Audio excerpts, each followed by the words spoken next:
ಏ ಇಲ್ಲಪ್ಪ. ಕಮಿಟ್ ಆಗ್ಬೇಕು ಅನ್ನಿಸ್ಲಿಲ್ವಾ? ಆಗಿಲ್ಲ ನನಗೆ ಕಮಿಟ್ ಎಲ್ಲ ಯಪ್ಪ ದೇವ್ರೆ ನಮ್ಗೆ ಅವೆಲ್ಲ ಇಂಟ್ರೆಸ್ಟ್ ಇಲ್ಲಪ್ಪ. ಅದು ಒಂದು ಸತಿ ಆಗ್ಬಿಟ್ರೆ ಹ್ಞೂ ಬೇಡ ಬೇಡ ಅಂದ್ರೆ ಇಂಟ್ರೆಸ್ಟ್ ಬರುತ್ತೆ. ಏನು? ಒಂದ್ ಸತಿ ಆಗ್ಬಿಟ್ರೆ ಹ್ಞೂ ಬೇಡ ಬೇಡ ಅಂದ್ರೆ ಇಂಟ್ರೆಸ್ಟ್ ಬರುತ್ತೆ. ಹ್ಞೂ ಚಿನ್ನಮ್ಮ ಏನು ಮಾಡ್ತಿದ್ಯಾ? ಫೋನ್ ಇರಲ್ಲ ಅಂದೆ. ಏನು ಇರುತ್ತೆ, ಈ ಬೆಳಿಗ್ಗೆ ನಾನು ಕಾಲೇಜಿಗೆ ಹೋಗೋ ಟೈಮಲ್ಲಿ ಇರಲ್ಲ ಅಂದೆ. ಹಾ ಮನೆಗೆ ಇರುವಾಗ ಅಂತ ಹೇಳಿದ್ನ. ನಾನು ಇರಲ್ವೇನೋ ಅನ್ಕೊಂಡು ಬೆಳಗ್ಗೆ ಮೆಸೇಜ್ ಮಾಡಿಲ್ಲ. ಮಾಡಬೇಕಿತ್ತು. ಹೇಳ್ಬೇಕಿತ್ತು. ಹೌದಾ? ಹೌದು ಕಣೆ ಡಾರ್ಲಿಂಗ್. ಏನೇ ಡಾರ್ಲಿಂಗ್? ಏನಿಲ್ಲ. ಏನಾರು ಹೇಳು ಡಾರ್ಲಿಂಗ್. ಏನು ಹೇಳೋಣ? ಲವ್ ಯು ಅಂತ. ಓಹೋ ಆಮೇಲೆ ಹೇಳು, ಆಮೇಲೆ ಏನೇನು ಹೇಳ್ತೀಯಲ್ಲ. ನಂಗೇನು ಅವೆಲ್ಲ ನಂಗೇನು ಅಂತಾನೆ ಗೊತ್ತಿಲ್ಲ. ನಂದು ನಿಂದು ಯಾವಾಗ? ಏನು? First night. ಮುಚ್ಚ ನಡಿ ಸೈಡಿಗೆ. ಯಾಕೆ? ಇನ್ನೇನು ಸಮಾಚಾರ?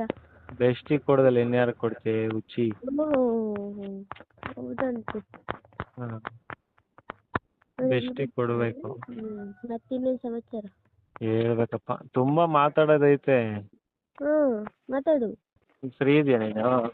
ಹ್ಞೂ ನನಗೊಬ್ಳು ಹ್ಞೂ ಮುಂಚೆ ಹ್ಞೂ ಅವಳು ಇತ್ತಲ್ಲ, ಹ್ಞೂ ಆದ್ರೆ ಅವಳು ಹ್ಞೂ ಬಂದು ಇಲ್ಲೇ ಇದ್ಲು, ಕಾಲೇಜ್ಗೆ ಹೋಗ್ಕೊಂಡು ಇಲ್ಲೇ ಇದ್ಲು. ಹ್ಞೂ ಅವಳಿಗೆ ಈಗ ರೀಸೆಂಟಾಗಿ ಒಂದು 6 ತಿಂಗಳಿಂದ ಮದುವೆ ಆಯಿತು. ವಾ ಹ್ಮ್, ಪಾಪ ಮಿಸ್ ಮಾಡ್ಕೊತಿದ್ಯಾ? ಫುಲ್ ಲೆಕ್ಕಾಚಾರನೇ, ಹಾಂ ಫುಲ್ ಎಂಜಾಯ್ಮೆಂಟೇ ಮಾಡಿರೋದು. ಓ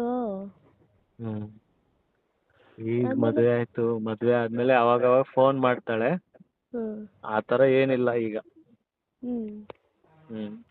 ಇನ್ನೇನೆ ಹುಚ್ಚಿ? ಯಪ್ಪ ಇನ್ನು 2 ಪೇಜ್ ಐತೆ. ಇನ್ನೂ 2 ಪೇಜ್ ಆಯ್ತಾ? 12 ಗಂಟೆ ರಾತ್ರಿ ತಕ ಬರ್ದೆ. ಸಿಕ್ಕಾಪಟ್ಟೆ ನೋತೈತೆ. ಅಲ್ಲ 12 ಗಂಟೆ ಫೋನ್ ಇದು ಮಾಡಿದೆ ಅಂತೆ, ನನಗೆ ಮೆಸೇಜ್ ಮಾಡಲಿಲ್ಲ ಮತ್ತೆ. ನಿಮ್ಮ ಅಣ್ಣ ಹತ್ರ ಇರುತ್ತೆ ಅನ್ಕೊಂಡೆ ನೀನು. ಸೊ ನಾನು ನಮ್ಮ ಅಣ್ಣನ ಹತ್ರ ಕೊಟ್ಟಿದ್ದೆ ಅಲ್ಲ ಫೋನು. ತೆಗ್ದೊಂದು ಬಿಟ್ಟ ಅಂದರೆ ಮರುವಣ್ಣ ಕಾಯಿಲೆನೇ ಹೊಂಟೋಗ್ಬಿಡ್ಬೇಕು. ಹಾಂ, ಮತ್ತಿನ್ನೇ ಡಾರ್ಲಿಂಗ್? ಇನ್ನೇನು ಇಲ್ಲ. ನಾನು ಇನ್ನೂ ಮುಖನೇ ತೊಳೆದಿಲ್ಲ, ಅಕ್ಕ ಬರೋ ಟೈಮ್ ಆಯ್ತಾಗಲಿ. ಎಲ್ಲಿಗೆ ಇವತ್ತು? ಕಾಲೇಜು.